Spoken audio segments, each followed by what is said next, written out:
ଆପଣଙ୍କ ଶରୀରରେ ରକ୍ତ ଅଭାବ ହେଉଛି ୟାର ମାନେ ହେଉଛି ଯେ ଆପଣଙ୍କ ଶରୀରରେ ହିମୋଗ୍ଲୋବିନ୍ କମି ଯାଉଛି। ଆଉ ହିମୋଗ୍ଲୋବିନ୍ ଆପଣ କେମିତି ବଢ଼େଇବେ? ଚାରୋଟି କାମ ଆପଣଙ୍କୁ କରିବାକୁ ପଡ଼ିବ ବହୁତ ସହଜ। ଏଥିରେ ଆପଣଙ୍କୁ କିଛି ବି ଅଧିକା ଖର୍ଚ୍ଚ କରିବାର ନାହିଁ। ଆଉ ଦେଖିବେ ଅତି ସହଜରେ ଆପଣଙ୍କର ହିମୋଗ୍ଲୋବିନ୍ଟା ବଢ଼ିଯିବ। ଆଜିର ଭିଡ଼ିଓରେ ଆପଣଙ୍କୁ କେତୋଟି କଥା ବିଷୟରେ ମୁଁ କହିବି ଯେଉଁଗୁଡ଼ାକ ଆପଣ ନିଜର ଡେଲି ରୁଟିନରେ ସାମିଲ କରିବେ। ଯେଉଁଥିରେ କି ଫାର୍ଷ୍ଟରେ ଆସୁଛି ଯେ ଆପଣ ଆପଣଙ୍କର ଚା ଆଉ କଫି ପିଇବାର ମାତ୍ରାଟାକୁ କମାନ୍ତୁ। ଦେଖନ୍ତୁ ଯଦି ଆପଣ ଦିନକୁ 2 କପ୍ 3 କପ୍ ଚା ପିଉଛନ୍ତି ତ ସେଇଟା ଠିକ୍ ଅଛି, କିନ୍ତୁ ସେ ଚା ବି କେମିତି ହେଇଥିବା ଦରକାର, କପ୍ ପୁରା ଫୁଲ୍ କରିବେନି, ଅଧ ଅଧ କପ୍ ଚା ପିଇବେ। କିନ୍ତୁ ଯଦି ଆପଣ ବହୁତ ଅଧିକ ଚା ପିଉଛନ୍ତି, 5 ରୁ 6 କପ୍ ଆପଣ ଚା ପିଇ ଦେଉଛନ୍ତି କିମ୍ବା କଫି ପିଇ ଦେଉଛନ୍ତି, ତ ଏଥିରେ ନିହାତି ଆପଣଙ୍କର ହିମୋଗ୍ଲୋବିନ୍ଟା କମିଯାଏ। କାରଣ କ'ଣ? କାରଣ ଏଇଆ ଯେ ଚା ଆଉ କଫି ଯେତେବେଳେ ଆପଣ ପିଅନ୍ତି ସେଥିରେ ଟେନିନ୍ ନାମକ ଏକ କମ୍ପାଉଣ୍ଡ ରହିଛି। ଆଉ ଯେତେବେଳେ ଏହି କମ୍ପାଉଣ୍ଡ ଆପଣଙ୍କ ପେଟ ଭିତରକୁ ଯାଏ ତ ଆପଣ ଯାହା ବି ଅଲଗା ଖାଦ୍ୟ ଖାଉଛନ୍ତି ସେ ସବୁ ଖାଦ୍ୟ ଆପଣଙ୍କ ପେଟରେ ରହିଛି। ତାପରେ ପୁଣି ଚା ଗଲା, ଏହି ଟେନିନ୍ ନାମକ କମ୍ପାଉଣ୍ଡ ଆପଣଙ୍କ ପେଟ ଭିତରକୁ ଯିବା ପରେ ଅନ୍ୟ ସବୁ ଖାଦ୍ୟର ଆଇରନକୁ ଅବଶୋଷଣ ହେବାକୁ ହିଁ ଦିଏନି। ଯାହାଦ୍ୱାରା କ'ଣ ହୁଏ, ଧୀରେ ଧୀରେ କରିକି ଆଇରନ୍ ଆପଣଙ୍କ ଶରୀରକୁ ନ ମିଳିବାରୁ ଆପଣଙ୍କର ହିମୋଗ୍ଲୋବିନ୍ଟା ଅଭାବ ହେଇଯାଏ।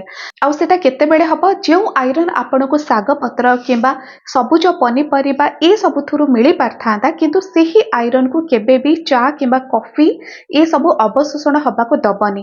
ତ ସେଥିପାଇଁ ଯଦି ଆପଣ ଦେଖୁଛନ୍ତି ଆପଣଙ୍କ ଶରୀରରେ ରକ୍ତର ଅଭାବ ହେଉଛି, ଗୋଟେ କାମ ଆପଣଙ୍କୁ ପ୍ରଥମେ କରିବାକୁ ପଡ଼ିବ। ସେଟା କ'ଣ? ଆପଣ ଦେଖିବେ ଯେ ଚା ଆଉ କଫି ପିଇବାର ମାତ୍ରାଟା ଆପଣଙ୍କର ଅଧିକା ନାହିଁ ତ, ଯଦି ଅଧିକ ଅଛି ତେବେ ତାକୁ କମେଇ ଦିଅନ୍ତୁ। ଆଉ ଖାଇବା ପରେ ପରେ କେବେ ବି ଚା କିମ୍ବା କଫି ଆପଣ ପିଇବେନି। ଅନେକ ବ୍ୟକ୍ତିଙ୍କର ଏଇଟା ଅଭ୍ୟାସ ଥାଏ, ସକାଳେ ମନେ କରନ୍ତୁ କିଛି ଜଳଖିଆ ଖାଇଲେ ତାପରେ ପରେ ଚା ପିଇବାର କିଛି ବ୍ୟକ୍ତି ଅଭ୍ୟାସ ରଖନ୍ତି, କିନ୍ତୁ ଏଇଟା କେବେ ବି ଆପଣ କରିବେନି। ଯଦି ସଙ୍ଗେ ସଙ୍ଗେ ଆପଣ ଚା କିମ୍ବା କଫି ପିଇବେ ତ ଏଥିରେ ନିହାତି ଆପଣଙ୍କର ଶରୀରରେ ଆଇରନ୍ ଅବଶୋଷଣ ହେଇପାରିବନି, ହିମୋଗ୍ଲୋବିନ୍ କମିଯିବ ଆଉ ଆପଣଙ୍କର ରକ୍ତ ଅଭାବଟି ବଢ଼ିଯିବ। ଆଉ ଗୋଟିଏ ବଡ଼ କଥା ଆପଣଙ୍କୁ ଦେଖିବାକୁ ପଡ଼ିବ ଯେ ଆପଣଙ୍କର ପେଟଟି କେମିତି ଠିକ୍ ରହେ। ଦେଖନ୍ତୁ, ଯଦି ଆପଣଙ୍କର ପେଟ ଆଦୌ ବି ସଫା ହେଉନି ତ କେବେ ବି ଆପଣ ଯାହା ବି ଖାଉଛନ୍ତି, ଆପଣ ଭଲେ ହିଁ ବହୁତ ଅଧିକ ଆଇରନ୍ ଯୁକ୍ତ ଖାଦ୍ୟ ଖାଉଛନ୍ତି, ବହୁତ ଅଧିକ ଆପଣ ଗ୍ରୀନ୍ ଭେଜିଟେବଲ୍ସ ଖାଉଛନ୍ତି, ସବୁ ଆପଣ ଖାଉଛନ୍ତି, ଭଲ ଭଲ ଖାଦ୍ୟ ସବୁ ଆପଣ ଖାଇଲେ, କିନ୍ତୁ ଯଦି ଆପଣଙ୍କର ପେଟଟି ଠିକ୍ରେ ସଫା ହେଉନି ତ କେବେ ବି ଆପଣଙ୍କୁ ସେ ଆଇରନ୍ଟା ମିଳିପାରେନି। ଆଉ ପେଟ ସଫା ହେବା ନିହାତି ଦରକାର। ଯଦି ପେଟ ଆପଣଙ୍କର ଠିକ୍ରେ ସଫା ହୁଏନି, ଖାଦ୍ୟଟା ଠିକ୍ ଭାବରେ ହଜମ ହୁଏନି। ଦେଖନ୍ତୁ, ଯେତେବେଳେ ଆପଣଙ୍କର ପେଟ ସଫା ହୁଏନି ଏହାର ମାନେ ହେଲା ଯେ ଇଣ୍ଟେଷ୍ଟାଇନ୍ ଆପଣଙ୍କର ଠିକ୍ରେ କାମ କରୁନି। ଆଉ ଇଣ୍ଟେଷ୍ଟାଇନ୍ରେ ଆପଣଙ୍କର ମଇଳାଟି ପଡ଼ିକି ରହିଲା। ଯେତେବେଳେ ଏହି ମଇଳା ଆଗରୁ ପଡ଼ିକି ରହିଛି ପୁଣି ଆପଣ ନୂଆ ଖାଦ୍ୟ ପୁରେଇଲେ ତ ସେତେବେଳେ କ'ଣ ହୁଏ, ଆପଣ ଯାହା ବି ଖାଉଛନ୍ତି ଠିକ୍ରେ ହଜମ ହେଲାନି। ଆଉ ସେଥିରେ ଯେଉଁ ସବୁ ନ୍ୟୁଟ୍ରିଏଣ୍ଟସ୍ ଆପଣଙ୍କୁ ମିଳିବା କଥା, ଯେମିତିକି ଆଇରନ୍, କ୍ୟାଲସିୟମ୍, ଅନେକ ପ୍ରକାର ଭିଟାମିନ୍ସ ରହିଛି, ତ ସେ ସବୁ ଅବଶୋଷଣ ହେଇପାରିବନି। ଯେଉଁଟାକି ଅବଶୋଷଣ କରିବାର କାମ ହେଉଛି ଇଣ୍ଟେଷ୍ଟାଇନ୍ର। ଇଣ୍ଟେଷ୍ଟାଇନ୍ ସେ ଖାଦ୍ୟକୁ ସମ୍ପୂର୍ଣ୍ଣ ରୂପରେ ହଜମ କରିକି ସେଥିରୁ ନ୍ୟୁଟ୍ରିଏଣ୍ଟସ୍ ଅବଶୋଷଣ କରେ ଆଉ ଆପଣଙ୍କ ଶରୀର ସେଇଟାକୁ କାମରେ ଲଗାଏ। କିନ୍ତୁ ଯଦି ଖାଦ୍ୟ ହିଁ ଠିକ୍ରେ ହଜମ ହେଉନି ତ ନ୍ୟୁଟ୍ରିଏଣ୍ଟସ୍ କେମିତି ଅବଶୋଷଣ ହେବ? ତ ସେଥିପାଇଁ ଫାର୍ଷ୍ଟ ଆପଣ ଦେଖନ୍ତୁ ଯେ ଆପଣଙ୍କର ପେଟ ଠିକ୍ ରହୁଛି କି ନାହିଁ, ଆପଣଙ୍କର ପେଟ ସଫା ରହୁଛି କି ନାହିଁ। ଯଦି ସଫା ନ ହେଉଛି ତ ଆପଣ ଅଧିକରୁ ଅଧିକ ତନ୍ତୁ ଜାତୀୟ ଖାଦ୍ୟ ଖାଆନ୍ତୁ, ଯେଉଁଥିରେ ପେଟ ଆପଣଙ୍କର ଭଲ ଭାବରେ ସଫା ହେବ। ତାପରେ ଯେତେବେଳେ ପେଟ ଠିକ୍ରେ ସଫା ହେବାକୁ ଲାଗିବ, ଡାଇଜେଷ୍ଟିଭ୍ ସିଷ୍ଟମ୍ ଆପଣଙ୍କର ଠିକ୍ରେ ଚାଲିବ, ତାପରେ ଯାହା ବି ଆପଣ ଆଇରନ୍ ଯୁକ୍ତ ଖାଦ୍ୟ ଖାଇବେ ସେ ସବୁ ଆପଣଙ୍କ ଶରୀରରେ ଲାଗିବ, ରକ୍ତର ଅଭାବ ଆପଣଙ୍କର ଜଲ୍ଦି ପୂରଣ ହେବ। କେତୋଟି ଖାଦ୍ୟକୁ ଆପଣ ସାମିଲ କରିବେ ଆପଣଙ୍କର ଡେଲି ଲାଇଫ୍ରେ, ଡେଲି ଆପଣ ଯାହା ବି ଖାଉଛନ୍ତି ସେ ସବୁଥିରେ। ସେଗୁଡ଼ାକ କ'ଣ? ଗୋଟେ ହେଉଛି ଟମାଟର, ଗାଜର, ତାପରେ ବିଟ୍ରୁଟ୍। ଏଇ ତିନୋଟି ଖାଦ୍ୟକୁ ଆପଣ ନିଜର ଡେଲି ରୁଟିନରେ, ଡେଲି ରୋଷେଇ ସାମଗ୍ରୀରେ ସାମିଲ କରନ୍ତୁ।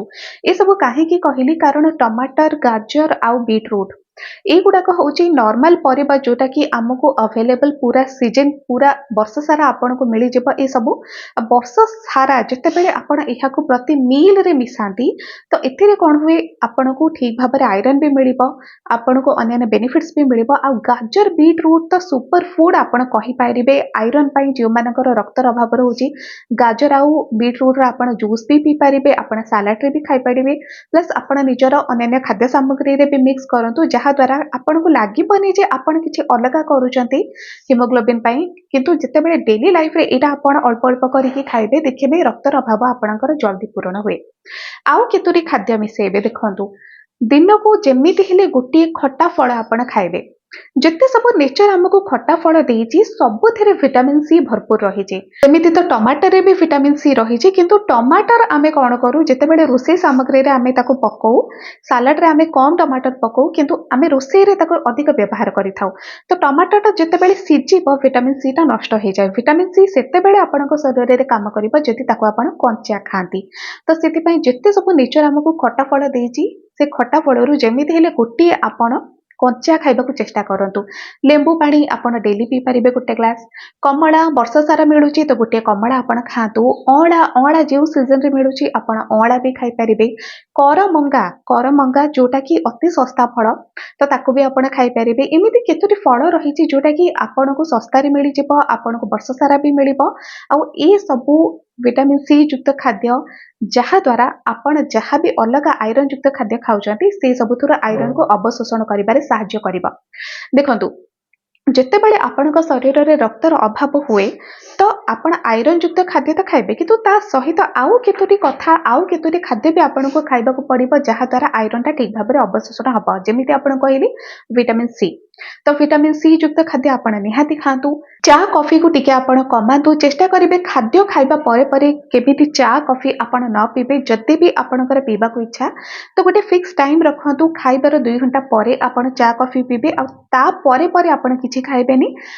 ଅର୍ଥାତ୍ ଖାଇବା ଯେଉଁ ମିଲ୍ ଆପଣଙ୍କର ରହିଛି, ମିଲ୍‌ର ଟାଇମ୍ ରହିଛି, ସେ ଟାଇମ୍‌କୁ ଦେଖିକି ହିଁ ଆପଣ ଚା ପିଅନ୍ତୁ। ଯେ ଖାଦ୍ୟ ଖାଇବାର ପରେ ନା ଆପଣ ଚା କଫି ପିଇବେ, ନା ଠିକ୍ ଚା କଫି ପିଇବା ପରେ ଆପଣ ଖାଦ୍ୟ ଖାଇବେ। ତ ଏମିତି ଯଦି ଟିକେ ଆପଣ ଜଗୁଛନ୍ତି ଆପଣଙ୍କର ଚା ପିଇବା, କଫି ପିଇବା, ତା ସହିତ ଆପଣ ନିଜର ପେଟକୁ ବି ସଫା କରିବା ପାଇଁ ତନ୍ତୁଯୁକ୍ତ ଖାଦ୍ୟ ଖାଆନ୍ତୁ। ଦେଖିବେ ନିଶ୍ଚୟ ଏଥିରେ ଖୁବ୍ କମ୍ ଦିନ ଭିତରେ ହିଁ ଆପଣଙ୍କ ଶରୀରରେ ହିମୋଗ୍ଲୋବିନ୍ ତିଆରି ହେବ, ଆଉ ରକ୍ତ ଅଭାବ ଆପଣଙ୍କର ଦୂର ହେଇଯିବ। ଆଜିର ଭିଡ଼ିଓ ଯଦି ଆପଣଙ୍କୁ ଭଲ ଲାଗିଲା ଚ୍ୟାନେଲକୁ ସବସ୍କ୍ରାଇବ୍ କରନ୍ତୁ, ଭିଡ଼ିଓକୁ ଲାଇକ୍ କରନ୍ତୁ, ସେୟାର କରନ୍ତୁ। ଆଜି ପାଇଁ ଏତିକି।